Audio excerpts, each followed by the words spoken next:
is Casey Burlage, and I'm an associate with Clyde & Co. in their marine group here in New York. Just want to thank everybody again for attending this year's forum, and I would like to thank all of our panelists for agreeing to participate on the fuel oil and bunkering panel again this year. We're extremely fortunate to have such experienced panel members for this year's bunker panel. To my immediate left, I have Charlie Davies, Vice President of Commercial Services for World Fuel Services, who will give us his comments from the trader's perspective. And sitting to his left, we have Gregg Schwartz, Director of Strategic Development with Aegean Bunkering USA, who will give us his comments from the physical supplier's perspective. And finally, to his left, we have Marc Holm, who is the leader of Maersk Oil Trading's U.S. Fuel Desk, who will give us his comments from the owner-operator's perspective. We've conferred and identified 3 topics for today's discussion. First, we'd like to discuss the recent bankruptcy filing by Hanjin in Korea and the U.S., and the impacts of that filing on the fuel oil and bunkering industry. Second, we will discuss the issues relating to the IMO's expected decision to implement a global sulfur cap, which will require vessels worldwide to burn compliant 0.5% low sulfur fuel as early as 2020. And finally, we're going to discuss the role of technology in the bunkering industry with a focus on the mandatory implementation of mass flow meters in Singapore starting in January of next year. First, I'm just going to allow each panel member to give a brief background about themselves, and hopefully at the end, if we have a few minutes, the panel will take questions from the audience. So with that, I'll turn to Charlie. Thanks, Casey. Charlie Davies with World Fuel Services. We're a trader and broker in the marine space. Company is publicly listed. We have an aviation division along with marine and also land. Last year we sold about 32 million metric tons through our network, and so we're a significant player out there in the market, and we're a middleman. So a lot of these issues are very relevant to what's going on. So we'll see where it all takes us. Thank you, Charlie. Gregg? Hi, everybody. Gregg Schwartz. I'm with Aegean, based here in New York.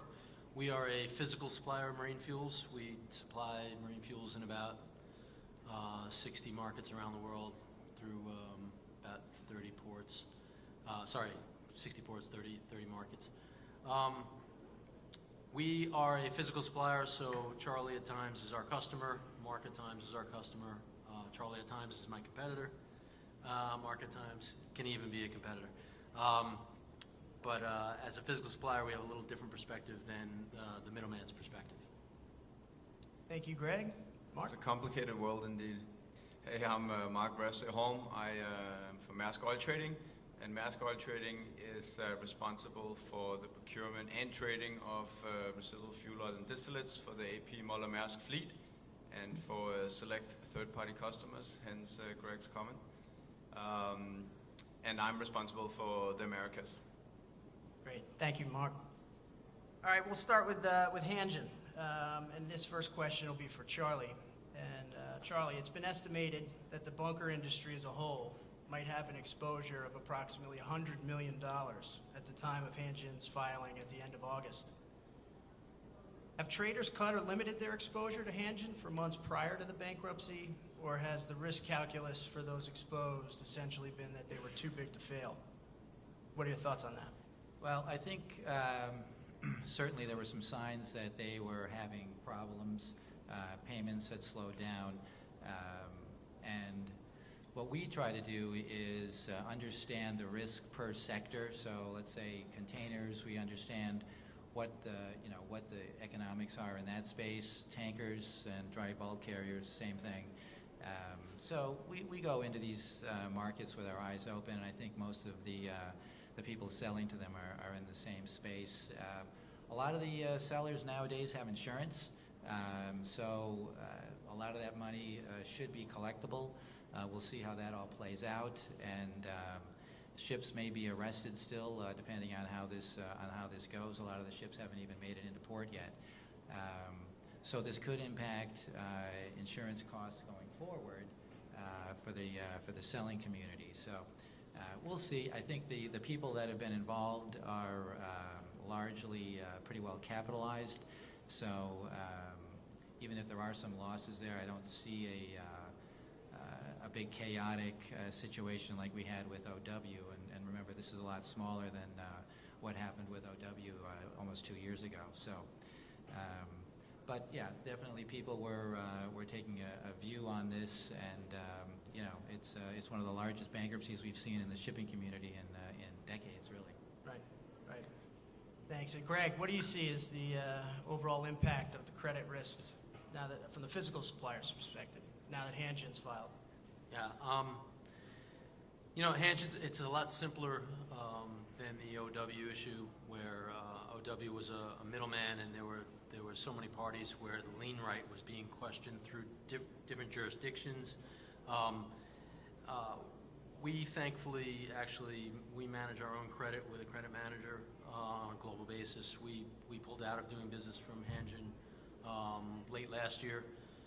So Aegean came out clean in this one, where we're still entangled in some of the OW. So I would say, you know, lien rights are still very clear for a fuel supplier directly dealing with a ship owner. So Hanjin, it would have been a cleaner case for the physical supplier versus OW, where there's still 2 years later, we're still in, I don't know, there's several hundred cases in several different jurisdictions, and it's still pretty messy. But with that, I think marine fuel suppliers really ought to take credit into their own company and manage it themselves and determine what their risk tolerances are and what their contractual protections are. We now have a pretty robust system, and some may say we're a little conservative, and it could be a little frustrating for your salespeople, but I'd rather be conservative and come out clean. And you know what? We were still doing business with these same Hanjin ships because we have middlemen like Charlie to sleeve us through the delivery process. And I'd say we're looking at leaning more towards much more well-capitalized and strong middlemen. And what you may see is the smaller, less capitalized bunker trader going away. And I don't want to be dramatic about it, but it's still unclear whether we're selling on the maritime lien right or not when we're dealing through middlemen. So what we're looking for is trading on the merits of the middleman. So a multi-billion-dollar publicly traded company like World Fuels, or one that's owned by, as another example, someone in our industry is owned by Glencore, the largest trading company in the world, who's also publicly traded. I'd rather use them as a middleman service if I'm not comfortable with credit than trying to go through sort of the small, nimble little guy that really can't stand between us. Yeah, thanks. Yeah, I know the authority issue of physical suppliers using middlemen to supply fuel is winding its way through the court system, and as you indicated, there's at least 35 or so cases pending here in New York. For those suppliers that aren't using middlemen, do you anticipate that the credit for other container lines might be restricted, Gregg, based on this Hanjin filing? Short term, there's a little pop going on right now, and it's the Hanjin effect where rates are going up. So I think you're going to see a little short term where there's a little bit of strength in the container guys that are left, because they're trying to absorb the impact of 90-something ships sitting and doing nothing. So short term, I don't see us cutting credit to the guys that we're giving credit to. Longer term, I mean, the market has to deal with the fact that we're in a prolonged slump. There's overcapacitation, and rates haven't been good. So you have to know your customer and know who you're going to give a lot of free credit to. I think, speaking on behalf of my colleagues in Maersk Line, competitor to Hanjin, I think we've been looking for this development for a while, where people actually start to price in the risk right when they sell them, right? Because you're selling a well-capitalized company under the AP Moller Maersk umbrella, and you're selling a much smaller, much more unstable company, basically at the same level, same dollar per ton rate. And we look at it and saying, I mean, what about the credit risk here, right? Shouldn't you, whether you're physical or the trader, shouldn't you charge for that credit risk? And we haven't really seen that being done. And I think maybe now you'll actually see that the well-capitalized shipping companies might actually have an advantage on their fuel price versus some of the more risky players. Yeah, and if you're Nike or Walmart, wouldn't you pay a little bit more to be secured? Right. Before you start putting your goods on a shipping company that's on the brink, maybe you want to reconsider. Great, thanks. Thank you both. I'm going to switch it back to Charlie. That work? Change my slide. So Charlie, we're going to move down to the global sulfur cap. And it's possible here that the IMO might finalize the 2020 implementation date for the 0.5% sulfur cap by the end of this year. Do industry participants affected by the regulation have any incentive to delay compliance, in your view? Yeah, they absolutely do.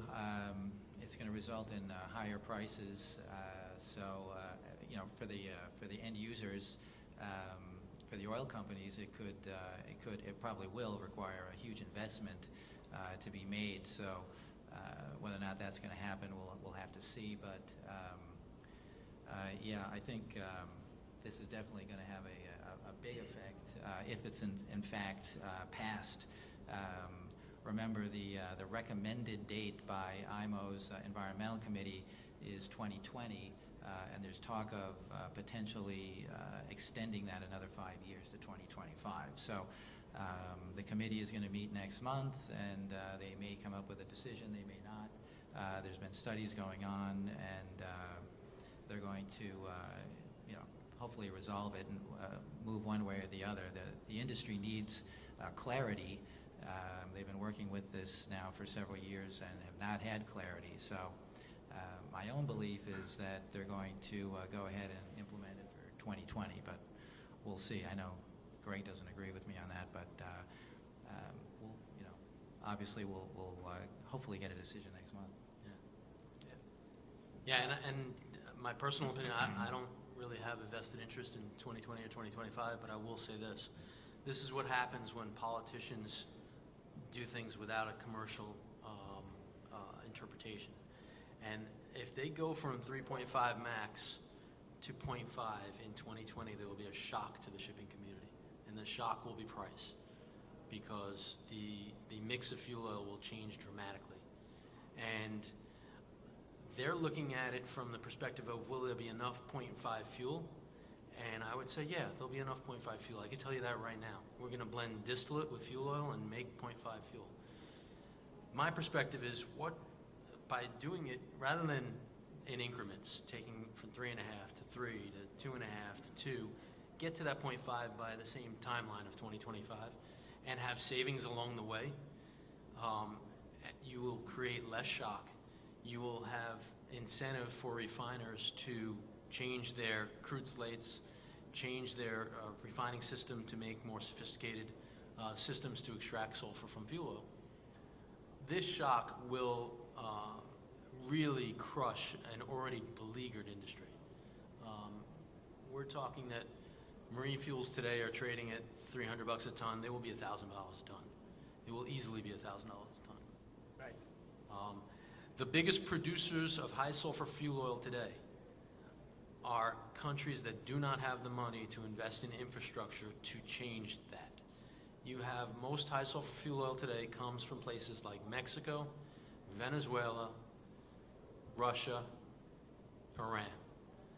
In order for them to upgrade their refineries to be able to manage to produce lower sulfur fuels, you're talking about a 5 to 7 year project and a multi-billion-dollar upgrade. In the U.S., we've gone through that process already. It started in the 70s. But it's taken 30 years to destroy all the fuel oil that simple refining produces. The U.S. is focused because we want to make gasoline and we want to make diesel, and we don't really need fuel oil. But the shipping community still needs it. I think this, if implemented in 2020, will be a shock to the system that I don't think the current maritime industry can handle. What about 2025? If they tell us in 2018 that 25 is firm and you have 7 years, to plan, it'll soften the effect. There will be refining infrastructure moves. There will be things that the supply side can do. But if you give us 2 years' notice, the oil industry is ignoring it. The oil industry really doesn't care. So they'll care when you start buying it. And when you start buying it is when it gets legislated. So this kind of soft date, I think the global sulfur average is 2.5. So why we couldn't move 3.5 to 3 or 2.5 in advance of this is beyond me. It would have been just a little bit of logistics. It would have been move a little bit more high sulfur into this market, a little more low sulfur into that market. We're already at the global 2.5 or so. And then going 2.5 to 2 or 1.5, it would have been a gradual but consistent thing that doesn't shock the system. If they do 2020, it's going to shock the system. Marc, what do you think? Yeah, I mean, from an end user perspective, it's well, basically what we're trying to do is, of course, we have a fairly big team that looks at all the options to comply, right? And right now, our working hypothesis is 2020, and that is based on the information we get from different channels and the fact that politicians don't always seem to care that much with real arguments, especially from the refiner side. I mean, there's no way, I fully agree with Gregg, no way any refiners are going to make any changes if it's decided in October that it's going to be 2020. But so back to the solutions, right? I mean, we look at LNG, we look at scrubbers, we look at anything, but everything is a business case, right? And how there's no positive business case right now that will allow us to say, you know what, we're going to go LNG, we're going to go scrubber, we're going to go anything. So right now, and this has been going on for, I mean, I'm still a fairly young man, but 8 years ago when I was even younger and just started, I think we already started looking at it back then. And what do you do?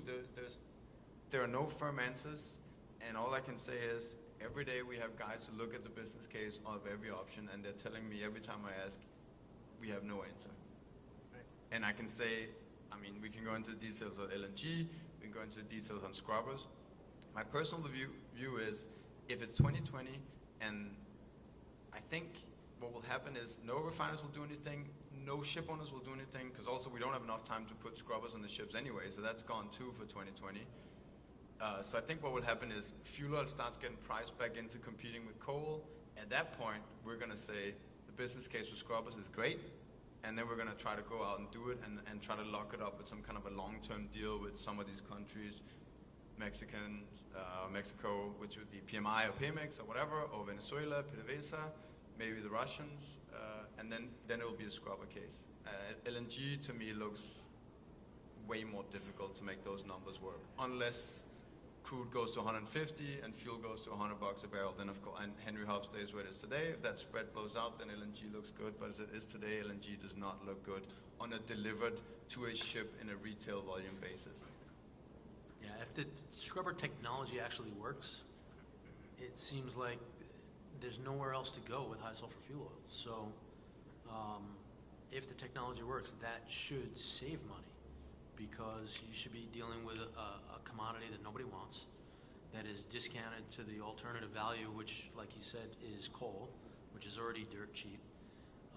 Scrubber technology might be the way to get through this, but we don't even know if the technology works, and we don't want open-ended scrubbers that are just taking the exhaust gas and pumping it into the ocean. Right. Yeah, I was speaking to my business development team today, and they told me they still haven't seen a single scrubber system sized for what we call the triple E's, our biggest ships, the 14,000 TEU ships. They haven't seen it. Right. So it's like, I mean, now it's still sort of a pipe dream a little bit. The LNG option, it seems that the transfer cost of LNG is really the main barrier to entry. Yeah. Do you think that it would be a more attractive option or a feasible option if we could somehow decrease those costs, or is the barrier just too high, you think? I mean, that's a general question. Okay, well, of course, costs will go down. If everybody switches to LNG, by who's going to be the first here, right? I mean, right now, the numbers we're being given, just to have a LNG barge loading from a liquefaction plant, if there was such a place where it's right in the harbor where the ship calls, it would be around $65 a ton. So I'm converting into a dollar per ton world, which is what we live in normally, right? And I mean, that's just for the barging side of it. Then you have the liquefaction side, and then you have the gas side, the net gas underneath that. I mean, you're looking at fairly high numbers compared to where fuel oil is today. So then, of course, you're trying to prescribe where's fuel oil 10 years from now or 2 years from now. But today it doesn't look good. Even in a place like Cove Point, and you take New York, where a lot of ships there, you have the liquefaction plant right there. Okay, it's not that close, but fairly close. It doesn't make any sense today. I mean, it's not even close. Greg, Charlie, you guys agree with that? Yeah, I mean, I think the technology is so far behind where the industry would need to be to actually, have it make sense commercially, both on the supply side and on the consumption side, that there's going to be a huge lag. Even if, so let's say it's implemented in 2020, and then Gregg predicts $1,000, so let's say it is $1,000 a ton. If people haven't converted their vessels and there's no equipment, there's no terminals, that's not going to happen right away. So, and then it would depend on how much of a spread there was between the gas and the oil, and then how quickly things could be transferred. But I see a big delay there. So for the shipping community, I would assume that you're going to be using the fuel oil and paying the price at that time. Yeah, I mean, today I think the gas could be free and it still wouldn't work. We build bunker barges all the time, brand new, double hull, 5,000 tons with 3 segregations on it with isolated clean pumps and dirty pumps, and it's $7 million. And an LNG bunker barge is probably $40 million. My bunker barge can make 30 deliveries in a month. The LNG barge may initially be making 2 deliveries a month.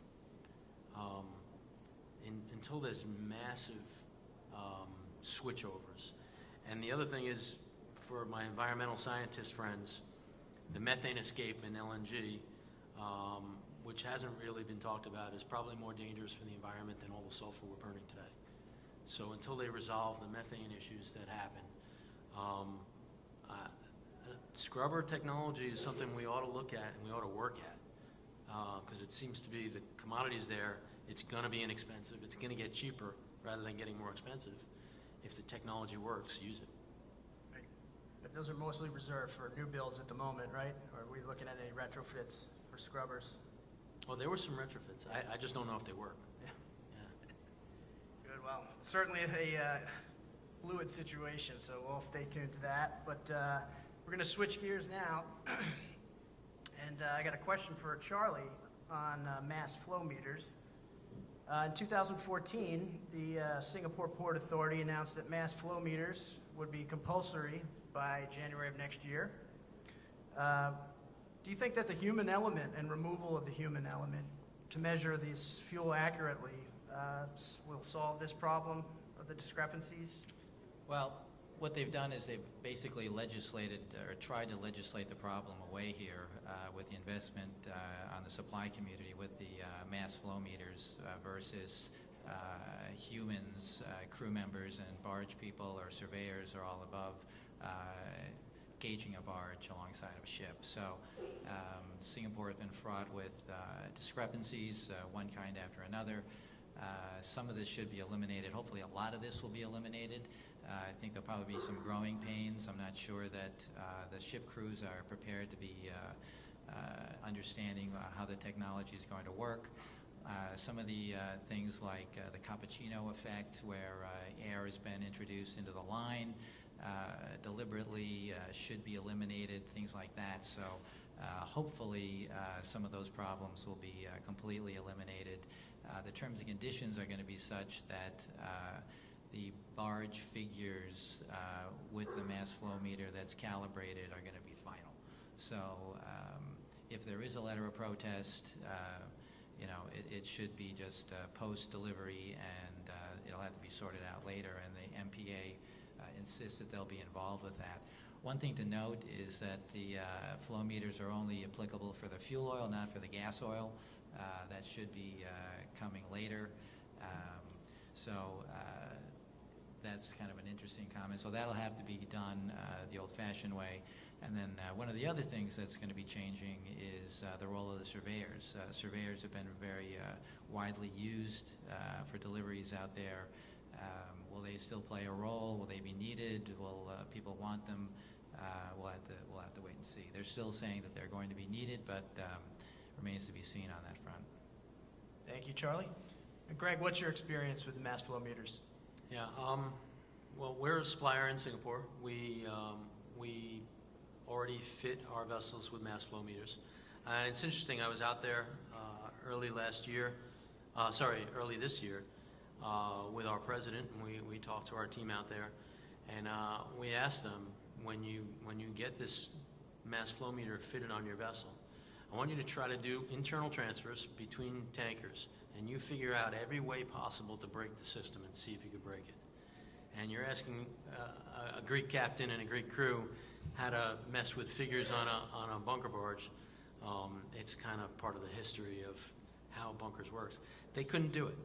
The system is closed. It's automated to the Port Authority's computer base. It is not your own computer system. And it's a system that you can't break. So what happens? About a third of the vessels operating in Singapore will be leaving. They will not get fitted. They will operate offshore Malaysia. They will operate in other places in Asia. They will not stay in Singapore because they will not get their license renewed unless they install this as a means. The other thing that happens is prices go up. Not because of the cost of fitting the mass flow meter on the vessel, and that's a one-time sunk cost. I think it's about $250,000 a vessel. The cost is going to go up because the rampant cheating that takes place in that market with 58 suppliers delivering 4 million tons a month. This is the way these small mom-and-pop bunker companies were making a living. They were mismeasuring the fuel. All right? When that is legislated out, the price goes up.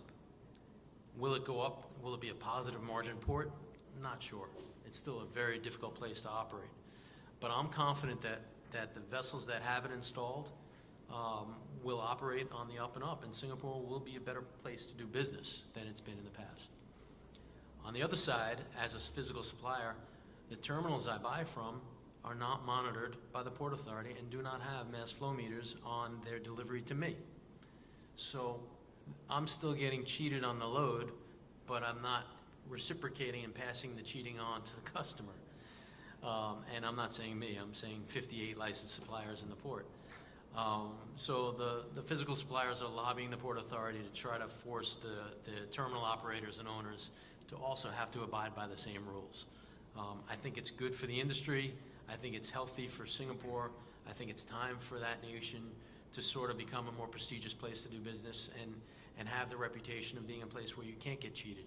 I think it's good for Aegean in the long run when you operate vessels and you can basically show your customers how it works. I think it creates a little view that there's some cooperation here and that we're working together and we're not working to, cheat and steal from each other. It remains to be seen, but you're going to get cheaper prices, and you're going to get cheaper prices offered to you offshore Port Klang. Yeah. Right? Yeah, So thanks. if you want to deviate a little bit on your journey, I'll give you $10 a ton cheaper. But you're not getting all the fuel that you ordered. Great, Yeah, thanks. that's Thanks, why Gregg. we're a big proponent of flow meters as well. That's because we want to know the total cost of ownership. We don't want to know the sticker price. We want to know the total cost of ownership, right? And there's a lot of things that go into that, calorific value and a lot of other boring stuff. But I mean, we want to know how much are we actually getting versus what we ordered, right? And that's why we've been heavily involved with MPA for it's 5 or 6 years now. We've developed our own flow meter system. We've worked with MPA to develop their official system. We fitted flow meters on our barges in Singapore as well. Flow meter on some of the vessels on the receiving side as well to test flow meter versus flow meter.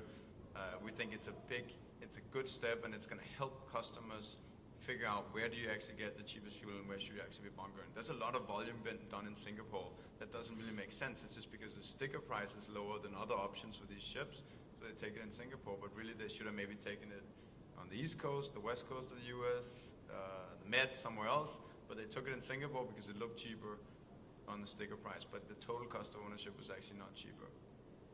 Excellent. Thanks very much, Marc. We have about 1 minute before we run out of time, so if the audience has any questions for our panel members, please let us know. Raise your hand. Anyone? We got one back there.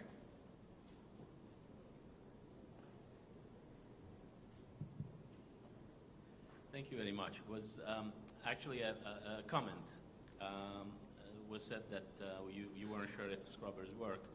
Just wanted to mention we do make scrubbers. We do have them on several ships, and they are meeting all the requirements of the IMO for the past several years. So they do work. Thank you. Well noted. It was more the sizing of the system for the big liner ships, but not questioning that scrubbers work in general. Any other questions?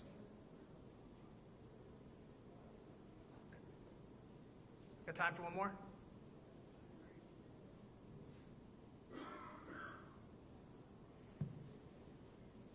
Marc, how do you deal with the quality issues? Quality is, it's tricky, right? Because I, as an end user, am part of the problem in the sense that I am squeezing the price as much as I can every day, right? And the procurement, I'm not talking trading, just simple procurement, right? I need 1,000 tons here, 5 guys are offering me, we're squeezing and we're squeezing and squeezing, and every customer is doing this. And it's tough to ask for the highest quality barrels and then also squeezing the price every single day, right? And so it leads to, and because I'm a physical supplier as well in select ports, and of course we have to blend to the limit. To compete in that market, you've got to be right on the limit on your metals, on anything that can make that barrel cheaper to be able to compete, right? So what we do is we employ quite a lot of quality and assurance people, senior people that go around and simply try to help the crews deal with the quality they get on the ships, because a lot of it is borderline barrels. But we take the view that overall it's cheaper for us to buy barrels that are right to the limit and deal with the slightly increased maintenance cost than it is to pay a premium for, say, premium barrels where we say we want our own specs, where we want 40 aluminum and silicon or something like that. So that's how we deal with it. Thank you very much, and thank you to each of our panel members.